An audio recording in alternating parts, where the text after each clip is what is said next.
My name is Michelle Warner Morris. I am a part of Group A. My colleague, Desiree Zachariah, and we have Rudy Daniel and Sandra Douglas as a part of our team. Xavier is also a part of our team, and it is certainly a pleasure for us to present to you this morning. The country chosen to represent is Antigua and Barbuda. And we will attempt to show you our current position in Antigua. And the vision here in Antigua is to ensure that all government services are available online. Sounds like a simple statement, but a very big task as we go through the presentation and show you our various strengths and areas of opportunities with just ensuring that all of our government services are available online. For our current status, we do have some legislation already in place, such as our Data Protection Act of 2013, Electronic Act of 2013, and the Digital Asset Business Act of 2020. What we also want to highlight is the connection or the connectivity within our government services. And in order to do so, we have a national data center where all of the information is collected and is readily available for government agencies across the board. The DCash project is also in its pilot phase to facilitate our e-commerce business. Instances of digitalization of government services. One of the pluses for us is that our port of entries, we can say, has gone ahead and is in a better position than most of the other areas. And so our custom and exercise division is fully digitalized. Our ministry, which is the Ministry of Information, has also sold and has made it a point that our government understands now the importance of not only digitization, but digitalization. And as recent as last year, because of the importance that has been garnered from that, our ministry's name has even taken a change. And so now we are not only known as the Ministry of Information, Communication, Technology, but we are also added digitization as part of the name for our ministry. And I think just having the government make that change has emphasize the vision of where we want to go and the importance of digital transformation in Antigua and Barbuda. As a result, our ministry has gone ahead and has made several changes in the introduction of the online renewal for something as simple as our driver's license. I remember a previous speaker spoke about taking a negative and ensuring that we capitalize and use it for positive. And so COVID has really taught us quite a bit. And as a result of having the vaccination requirements during COVID, we have gone ahead and built on that using the negatives of COVID and have now introduced the vaccine management. And because of the vaccine management and the program that was utilized, we have now used that and has taken it to another level in the introduction of a national health database building from that vaccine program that was introduced because of COVID. The digitization of output of records. Our ministry has now a entire digitization department with a count of a minimum of 40 persons. And what we have done is now use that department, and we have gone out and have gone into various other ministries, utilizing the skill set from the trained data analysts that we have within that department. And we are now placing those SMEs into various government sectors and are executing, digitizing legacy files, as well as bringing the current files online so that it can be a continuous project. And that has worked out to be a magnificent opportunity for us, not just selling the importance of digitization, but having the ability to give the bodies in order to do the work. Proposed instance of digitization, we have worked with the cabinet dashboard. We also have an online citizens portal. We are also working with the civil registry, bringing our birth records, death records, and all of that online. And that is a work in progress. But we are very pleased with the fact that the buy-in has come from various agencies, and we are able to move the digital transformation, starting with these specific agencies.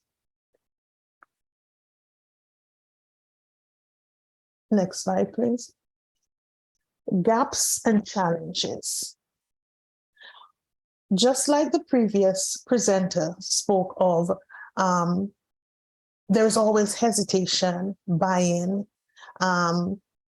for anything that is new. And so we too are facing that sort of lack of buy-in in some instances. There is a lot of hesitation where digitization is concerned, and the unwillingness to move away from the paper records that they're so used to. Stepping out of your comfort zone is usually a very makes people uncomfortable. And so the education on why digital transformation is important, showing the benefits, the efficiencies, and all of that that comes with making that change is something that our ministry is constantly selling, and the importance of how we will see the changes, positive changes, if persons get on board. What we also find is an aged infrastructure and limited resources. And the previous presenter also spoke on something similar, where we find ourselves, because of it's a new initiative, we are starting from scratch with everything. So the change takes time. The people needs to get on board. And then we also have to look at the finances that is required to get the job done. Software is costly, and we have not yet developed the capacity to generate same within our country. So we have persons that do have the skill set, but if it's not financially feasible to them, they may not be coming to work for the government, but they're going to the private sectors because it's more rewarding for them. So now we find ourselves having to not only invest in training for our people, but ensuring that those investments, we are getting the return on the investments, be it through scholarships, where persons understand the importance of coming back and giving back to our government sector and things of that nature. Need for improved policies and legislation and standards. And yes, we have policies in place, but it has to be fluent where we are able to make the changes as the market evolves. And that is an area that we are still struggling with. And as just kind of hinted on, the ongoing revision of the legislation from the top, where all of the key stakeholders understand the importance of us not just making putting legislations in place, but there's a constant need to change so that we can continue to grow and build on what we currently have. The adherence to international standards and good practices, that is one that we have to be very diligent and consistent in enforcing, holding persons accountable, getting persons to understand that we are not just catering for our local market, but on an international standard level as well. And we are saying that in order for us to do so, we are looking at a long-term plan. And when we say long-term, it has to be a structured plan where no matter what change, we can see this, it's a continuous situation. We are looking at a long-term plan between 15 to 20 years, medium 3 to 10, and then the immediate 0 to 2. And this is for our IT developmental plan, which includes the output for the government, private sector, opposition, and the citizens alike.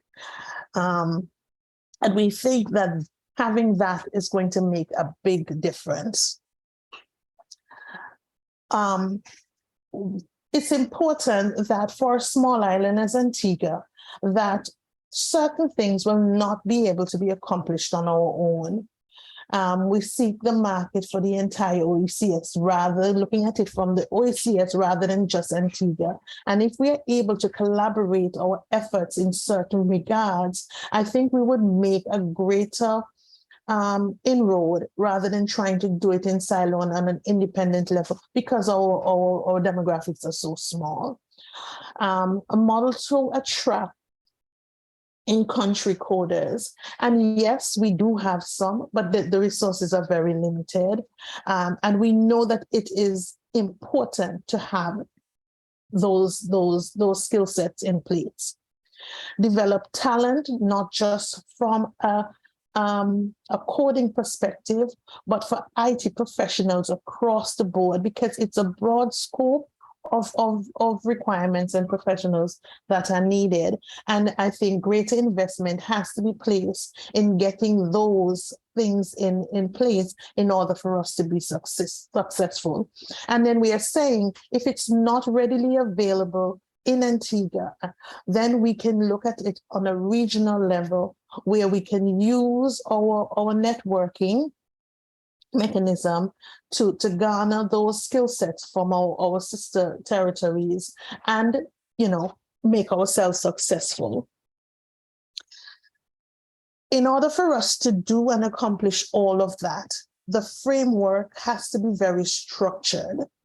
And for us, we need to focus our priority on the sectors, which is health, education, agriculture and security, and our national development goals. If we are able to target those specific areas and build from that, we think we would be in a good place where country-wise, if the focus is placed in those areas.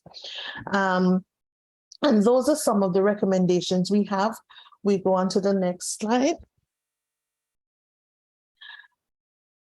My colleague Desiree is going to also interject here and add some additional information for the recommendation slide, and then we will move into our question and answer. Good, everybody. Just a matter of augmenting. We do, in addition to the 3 aforementioned acts that have been implemented, we have implemented several others, and we include the Electronic Crimes Act of 2013, the payment systems, which is the eCash, which is what we're currently using for the clearance of funds, being headed by the ECCB. That's the Payment Systems Act of 2013, the Electronics Evidence Act of 2013 as well. We were very busy in 2013. Credit Reporting Act of 2017, and we have other associated legislation, such as, the Customs and Control Act, because that's the Trade Act, which the act, not the Trade Act, the act which gives Customs the authority for exercising its facilitation of trade, the Telecommunications Bill, and we have one which is of 2021, which has, I think, recently been passed, and several others. Essentially, what we are saying is we are Antigua and Barbuda trying to build the framework. In fact, Antigua and Barbuda has recognized since the early 1990s that IT is here to stay. And we, first of all, we sought to train members of the civil service, either through the non-established workers or the establishment in IT. Things IT, so you have basic training using the computer skills. So you have increased skill set. We created an Antigua and Barbuda International Institute of Technology. We created, which provides up to associate degrees in IT subject matter. We did it through the ABIS program, which provided for evening students who went to school during the evening, students who were disadvantaged and had not been able to finish their normal schooling by obtaining their high school diploma. We are currently doing it through the landed campus in Antigua and Barbuda, the 5 islands, UWI 5 islands. So we recognize that training is essential, and we have put several things in place. Unfortunately, we, like most OECS countries, have limited financial resources. We do have a tremendous amount of talent, so we have the human resource, but like everything else, the human resource we need to support our families, and therefore, many people choose to go to find the job which best facilitates their needs, and as a result, they will choose to work in private sector, or they will choose to provide services cross-border, maybe rather than working for the government. In addition to that, we do have trained individuals who are bonded in Antigua, who are bonded to Antigua and Barbuda, because we do have a tremendous amount of scholarships available, and those scholarships allow the skill set, and a large number of scholarships go to training in information technology as well. So from our perspective, we do have a framework. It may not be as defined in a national IT plan or national goals, but it is available, and we have put several things. We have addressed several of the elements required to ensure that we try to attain our vision of having all government services available online. And I suspect we have not set a date to that. That is something that has to be developed by the Ministry of Information.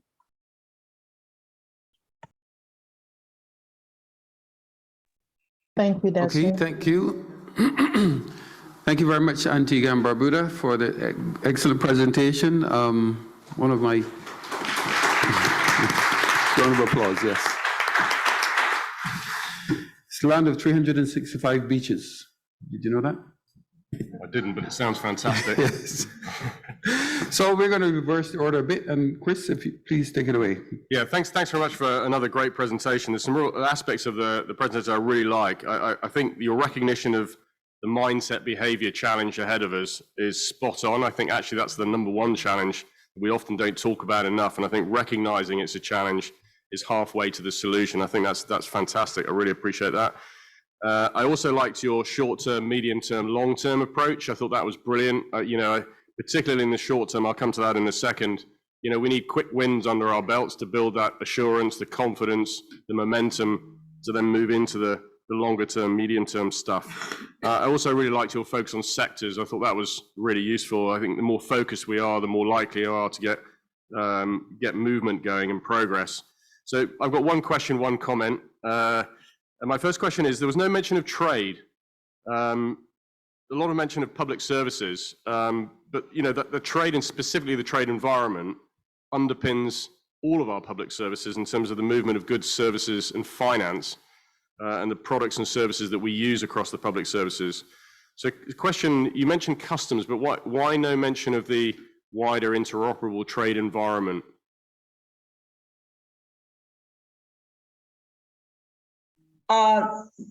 We mentioned that in passing, in the sense that we do have our platform for payment, payment in country through eCash, as well as through Dcash. And we do have several institutions in Antigua who are piloting Dcash, the ECCB Dcash. Trade in terms of, in Antigua and Barbuda right now, much of the commerce is online. So if you look at the last Christmas season, the Customs and Excise Department, which monitors the trade, it regulates the trade, they will tell you that lots of things now currently come through online procurement.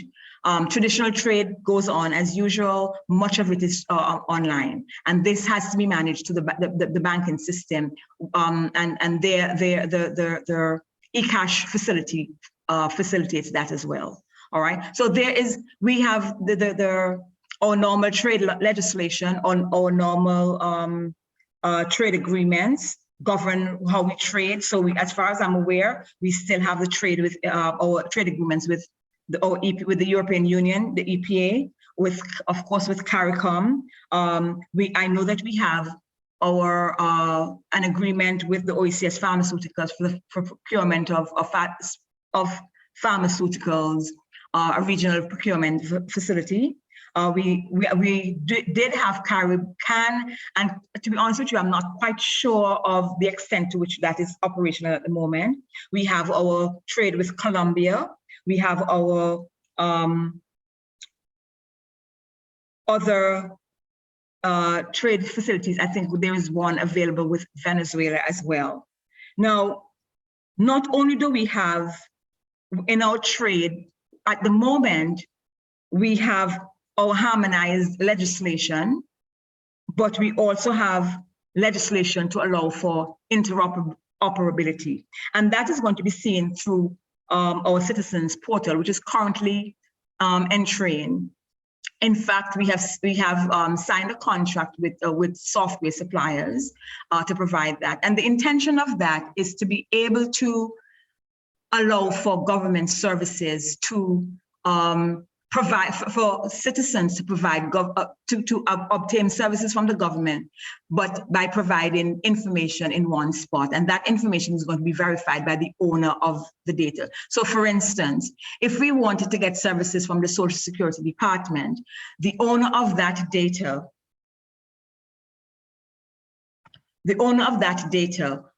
which is the Social Security Department, will verify that you are an eligible recipient. If you wanted to get service from the medical benefit scheme, and the medical benefit scheme is equivalent, it is not quite, but it's the equivalent of our national insurance. So that if you go to the hospital and instead of having to pay regular prices, commercial prices for a doctor's visit, you pay $20. Now, however, it has to be verified that you actually are eligible, because we remember Antigua and Barbuda has a large tourist economy, and there are lots of persons who come in, and we'd want to make sure that the citizens benefit, and citizens and residents, that is, and people who have subscribed to the medical benefit scheme benefit by paying $20 for their services, as opposed to other persons who are required to pay the commercial prices. It might be $300, $500, what have you. But it is the owner of the data that needs to verify that you're eligible, which is the medical benefit scheme. And as Michelle had mentioned, the driver's license scheme, we want to be able to, once you have applied for a driver's license and you have received the driver's license, and then ongoing renewal is done online. You'd have to verify, obviously, that you are who you purport to be. Then you have the passport facilities, being able to apply for a passport once your documentation.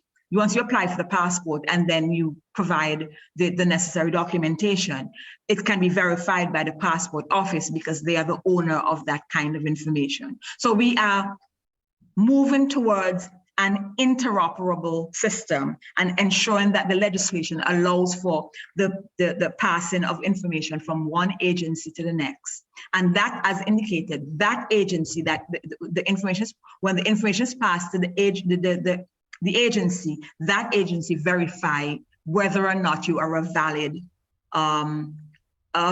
user of the services, because we are very aware of that cybercrime is on the rise. We are very aware that information can be used by nefarious persons. All right, thank you. We're going to have to leave that one there so we can take some other comments from the judges. Navia, and then perhaps Sophie, and then I will give the final.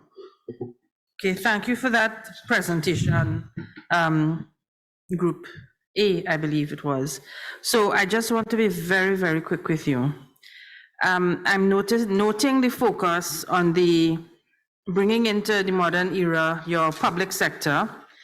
I wanted to know what mechanisms do you see as being there to facilitate trade with your private sector as well, within your national economy, and to bring in external trade.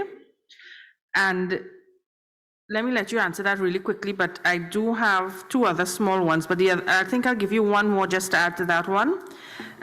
Give me your idea of your compliance with your obligations for not just interoperability, as Chris raised, but also for trade under regional, sub-regional, and international treaties.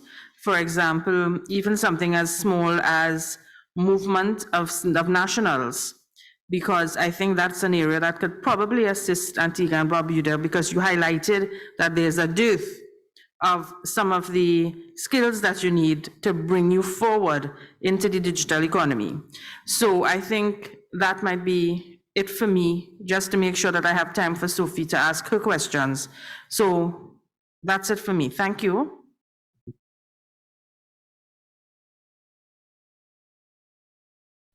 Okay. Currently in Antigua and Barbuda is a part of the OECS, and one of the benefits of that is that we have free movement of persons between the countries of the OECS, which means that we can get skill sets from various countries of the OECS. Persons come to live in Antigua and they don't need to get the necessary work permits. In addition to that, we have noticed that there's a large migration of persons from other CARICOM countries. From Jamaica, we have a large Jamaican population, a large population of people from the Dominican Republic, from Guyana as well. And most of these are skilled many of them, I should say, are skilled persons, university graduates, who bring with them their necessary know-how to assist us in building our systems and our economy. Within recent times, although it has been quite controversial, we have had the benefit of a number of Africans coming to Antigua and Barbuda, and many of them are skilled persons. These people have master's degrees in telecommunications, in science, and those will help to augment. Now, the thing is, do we have a program in place to attract these persons? I don't know that we have a program in place as much as we have an economy which appears to be a little bit more buoyant, because as far as I'm aware, we have one of the most buoyant economies in the OECS.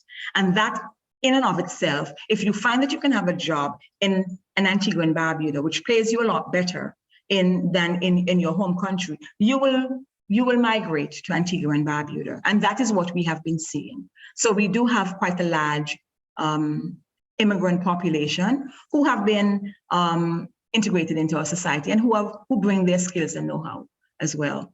Our legislation, of course, has to follow to make sure, and in fact, the legislation has been passed because we have an amnesty program which gave amnesty to a number of people who have been living here for many years, who have contributed, but who have had to work off the book, so to speak, because they were not bona fide national residents of the country. And don't forget to answer the part about the private sector initiatives, because you're focused on the public sector. Concerning the private sector, what the government is seeking to do is to provide the framework on which the private sector can work. So I know that the banks, for instance, one of the challenges that the banking industry finds is that they often have issues with correspondent banks. Those are things that are facilitated through can be facilitated through the government, and those are done primarily through the ECCB. So for the banks, it's through the ECCB. Other areas for the private sector, let's suppose we wanted to have for telecoms, you have legislation which manages the telecoms. In fact, one of the pieces of legislation we have is a telecoms bill of 2021, I believe.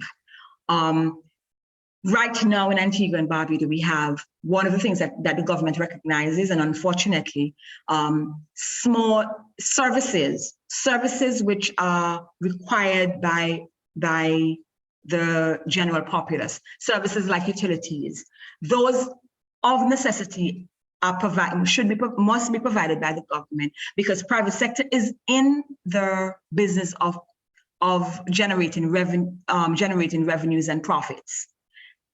So if a sector or an area is not profitable, they will not invest in its development. So the government has to ensure that that is done. And they do that either in several ways, either by giving incentives to the private sector, or they do it by providing the services themselves. And in some instances, what they do is they do public-private partnerships.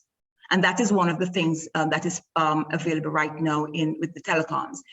We do. Okay, thank you. Sorry, we have two more judges for you, so I just want to make sure we have time for those questions. So I want to thank you for that answer and pass over to Sophie. Thank you very much. An excellent presentation.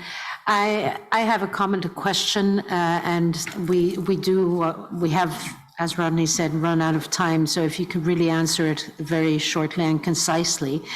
It's excellent. Congrats to envisage bringing the government services online. As we saw in COVID, it's very important.